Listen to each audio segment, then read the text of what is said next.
Welcome to our channel.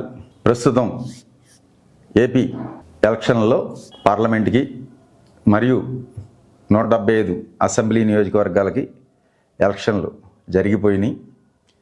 ఈ జరిగిపోయిన తర్వాత మనం ఈ వీడియో చేసుకుంటున్నాం. ఈ వీడియోలో 175 అసెంబ్లీ నియోజకవర్గాలకు సంబంధించి అలాగే 25 పార్లమెంటు సెగ్మెంట్లకు సంబంధించి ఏ పార్టీ అభ్యర్థులు ఎవరు గెలుస్తారు, ఎంత మెజార్టీతో గెలుస్తారు అనేది మన డివైన్ ఆస్ట్రాలజీ ద్వారా తెలుసుకుందాం. అనకాపల్లి పార్లమెంటు తీసుకుంటే అనకాపల్లి పార్లమెంట్లో బీజేపీ అభ్యర్థి సీఎం రమేష్, అలాగే వైసీపీ బూడి ముత్యాల నాయుడు పోటీ చేస్తున్నారు. ఇక్కడ అనకాపల్లి పార్లమెంట్లో సీఎం రమేష్ గారికే గెలిచే అవకాశాలు ఎక్కువగా ఉన్నాయి.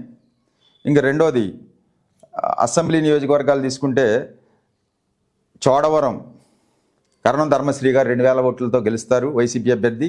అలాగే మాడుగుల ఎర్లి అనురాధ 1500 ఓట్లతో గెలుస్తారు. అనకాపల్లి కొనతాల రామకృష్ణ టీడీపీ అభ్యర్థి 6000 ఓట్లతో గెలుస్తారు. పెందుర్తి పి రమేష్ బాబు 6000 ఓట్లతో జనసేన పార్టీ అభ్యర్థి గెలుస్తారు. అలాగే యలమంచిలి కన్నబాబు గారు వైసీపీ అభ్యర్థి 2000 ఓట్లతో గెలిచే అవకాశాలు ఉన్నాయి. పాయికరావుపేట కంబాల జోగులు 3000 ఓట్లతో మెజారిటీతో గెలుపొందే అవకాశాలు ఉన్నాయి.